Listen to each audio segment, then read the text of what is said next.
வணக்கம். இன்னைக்கு நம்ம பார்க்க போகிறது வந்து மீன் குழம்பு.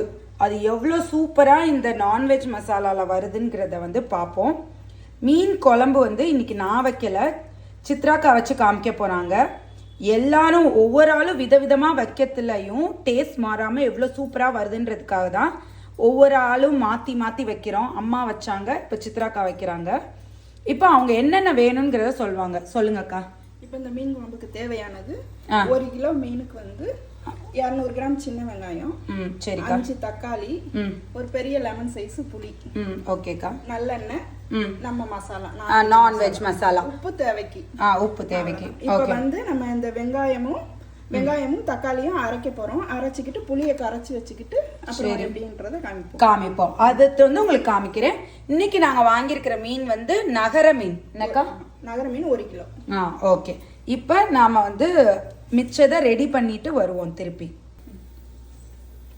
நம்ம புளியை கரைச்சி வச்சிருக்கோம், தக்காளி கட் பண்ணி வச்சிருக்கோம். வெங்காயம் தக்காளியை மிக்சியில அரைச்சி எடுத்துக்கலாம்.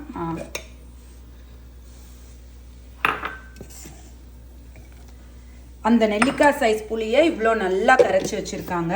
இப்போ மிக்சியில் அரைச்சிக்கிடுவோம். நல்லா அடிச்சு எடுத்துக்கிட்டாங்க. இப்போ இந்த கரண்டியில் 3 ஸ்பூன் எண்ணெய் ஊற்றிக்கலாம். நல்லெண்ணெய் 2 3 சொல்லுங்க. இப்போ வந்து இதுக்கு சட்டி சூடாகணும்னு அவசியம் இல்லை, அப்படியே நம்ம ஊற்றிடலாம் எல்லாத்தையும்.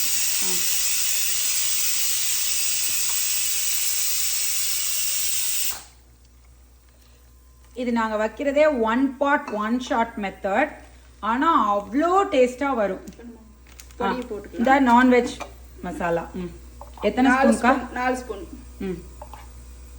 2 3 4.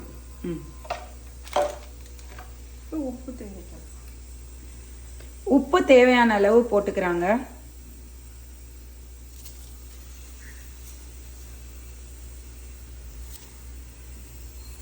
நீங்கள் எவ்வளோ சீரக பொடி போடணும், எவ்வளோ மல்லிப்பொடி, அதை உட்காந்து அரைக்கணும், எதுவுமே தேவையில்லை. நாங்கள் பாண்ட்ரிங் மெத்தடில் தான் அந்த மசாலா அரைச்சிருக்கோம். அதனால நீங்கள் அம்மியில் அரைச்சா என்ன ஒரு டேஸ்ட் வருமோ அதே டேஸ்ட்டு இதுலேயும் வரும். சொல்லுங்கக்கா. அவ்வளோதான். இதை நல்லா மிக்ஸ் பண்ணி விட்டு நல்லா கொதிக்கவும் மீனை போட்டுருக்கோம். இது கொதிக்கட்டும். ஹையில் இருக்குது. இது நல்லா கொதிக்க விட்டு மீன் போடுறத நான் உங்களுக்கு காமிக்கிறேன். அதுக்கு முன்னாடி இங்கே பாருங்கள், இங்கே வந்து மீன் குழம்பு வச்சிட்ருக்கோம். இந்த ஒரே ஒரு நான்வெஜ் மசாலால எத்தனை குழம்பு கீழே வச்சுருக்கோன்றதை காமிக்கிறேன். எப்பயுமே ஃபேவரட் கொத்து சிக்கன் எக் பொடி மாஸ். இது உங்களுக்கு தான் சாண்ட்விச் ஸ்டஃபிங்னு சொல்லித்தரேன்ல, அதையே இப்படி வச்சுட்டிங்கன்னா கொத்து சிக்கன் எக் பொடி மாஸ். இந்த இருக்கு மட்டன் குழம்பு, அதே குழம்புல வச்சாச்சு. சிக்கன் குழம்பு அதே இதில் வச்சாச்சு. ப்ரான் அதே இதில் வச்சாச்சு. இந்த மாதிரி இத்தனை ஐட்டமுமே வைக்க போகிறோம். புதுசாக நாம் சொன்ன மாதிரி மேகியும் இதில் உங்களுக்கு வச்சு காமிக்க போகிறோம். எவ்வளோ சூப்பராக இருக்குது பாருங்கள். இங்கே பாருங்கள், எங்கிட்ட பிரியாணி வந்து எப்பயுமே அந்த ஸ்ட்ரக்சரோ இதோ மாறாது, அவ்வளோ டேஸ்ட்டாக வரும். அதனால தான் இதுக்கு பேரே வந்து அசைவ விருந்து மசாலா. ஒரே நேரத்தில் நீங்கள் இத்தனை ஐட்டம் அப்படியே அசைவத்தில் செஞ்சு அசத்தலாம். இங்கே பாருங்கள், இங்கிட்டு நண்டு வெந்திருக்கு. ஸோ இதெல்லாம் நாளைக்கு நான் போக போகிற திருவாரூர்க்காக ஒவ்வொன்றே ரெடி பண்ணிகிட்ருக்கேன். விடிய காலை நான் கிளம்பிடுவேன். அதுக்கு தேவையானது தான் இது எல்லாமே. உப்பு வந்து தேவைக்கேற்று நாங்கள் இவ்வளோ போட்டுக்கிறோம். இப்போ நல்லா கொதிச்சிருச்சு. தண்ணி கொஞ்சம் ஊற்ற போகிறாங்க அக்கா. அந்த மிக்சியில் அடித்ததுலேயே தண்ணி கொஞ்சம் ஒரு 1/2 டம்ளர் கலக்கி ஊற்றிடுங்க. தண்ணி ஊற்றியாச்சு. ஒரு 1/2 டம்ளர் கலக்கி இன்னொரு 1/2 டம்ளர் ஊற்றலாமாக்கா? போதுன்றாங்க. இப்போ இதில் மீனை போட்டு விசில் விட்டுறணுமாக்கா? கொதிக்கணும். நல்லா நீங்கள் சொல்லுங்கள். நல்லா மசால் கொதிச்சு மசால் வடை போனப்பட்டி மீனை போட்டு சிம்மில் வச்சிடணும். ஓகே. ஒரு 1/4 மணி நேரம் சிம்மில் வச்சு ஆஃப் பண்ணிடணும்.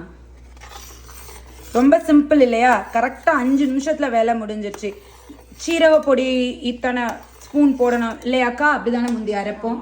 சீரப்பொடி போடணும், நம்ம இந்த இது அரைக்கணும், அம்மியில் அரைச்சி போட்டால் டேஸ்ட் கூட வரும்னு. இதில் அம்மியில் போடுற மாதிரியான டேஸ்ட்டு இந்த இதில் உங்களுக்கு சூப்பராக கிடைக்கும். சரி, இது கொதிச்சு மீன் போடத்தில் உங்களுக்கு காமிக்கிறேன்.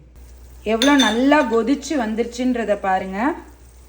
இப்போ வந்து இதுக்குள்ளே எப்படி இதையே நான் டேஸ்ட் பண்ணி பார்க்குறேன். சூப்பர்.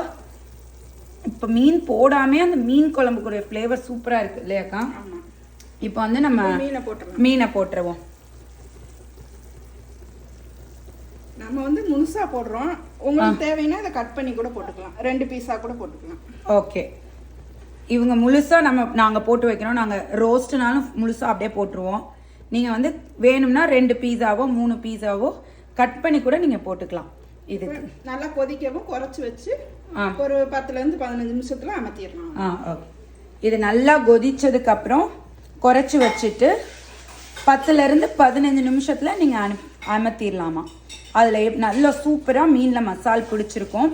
நம்ம கருவேப்பிலை, புதினா, மல்லிச்செடி அந்த இதோட அந்த இதுதான் நம்மளை திக்காக்கி நம்மளை மசாலா பிடிக்க வைக்கிறது. அது எப்படி சூப்பராக பிடிக்குதுன்றதை பாருங்கள். இப்போ நல்லா கொதிச்சிருச்சு. மீன் போட்டதுக்கப்புறம் நம்ம வந்து கரண்டி வச்சு கிண்டக்கூடாது, இப்படி தான் பண்ணணும். பண்ணிட்டு இப்போ குறைச்சி வச்சுருவோம். ஓகே, குறைச்சி வச்சாச்சு. இப்போ அதுக்குள்ளே நம்ம எங்கிட்ட காடை ரோஸ்ட்டுக்கு பரட்டை வச்சுருக்கோம், மீன் ரோஸ்ட்டுக்கு வச்சுருக்கோம். ஸோ அசைவ விருந்து மசாலானா ஒரே மசாலாவில் நீங்கள் விருந்து எப்படி டக்கு டக்குன்னு செய்யலான்றதுக்கு தான் நான் உங்களுக்கு காமிக்கிறேன். இந்த பொடி இவ்வளோ போடணுமோ, மஞ்சள் பொடி இவ்வளோ போடணும், சீரக பொடி இவ்வளோ போடணும், கன்ஃபியூஷனே வேண்டாம். இனி எங்கள் மசால் 2 ஸ்பூன்னா 2 ஸ்பூன், 3 ஸ்பூன்னா 3 ஸ்பூன், அதுவும் உங்கள் தேவைக்கேற்ப. ஏன்னா உரப்புலாம் ஒன்றும் கூடிராது. ஓகே, இப்போ இது நல்லா கொதிக்கட்டும். அவங்க சொல்லோட்டு 15 மினிட்ஸ் கழிச்சு உங்களுக்கு எவ்வளோ சூப்பராக இருக்குங்கிறத காமிக்கிறேன். பாருங்கள், எண்ணெய் பிரிஞ்சு எவ்வளோ சூப்பராக கொதிச்சிட்ருக்குன்னு. இப்போ அக்கா திருப்பி உங்களுக்கு அந்த இதை வந்து கிண்டாமல் இந்த மாதிரி செஞ்சிங்கன்னா மீன் வந்து கொலையாதான். இப்போ நான்வெஜ் மசாலாவில் நல்லா மீன் கொதிச்சிட்ருக்கு. அக்கா எடுத்து பார்ப்போமா?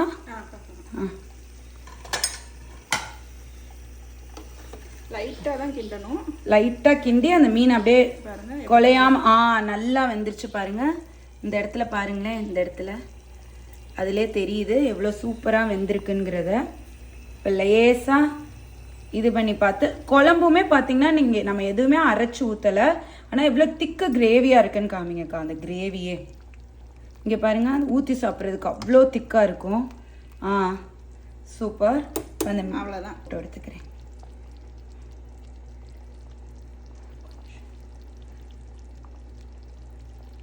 ஓகே, கம கமன்னு சூப்பராக அவ்வளோ மனம் வருது.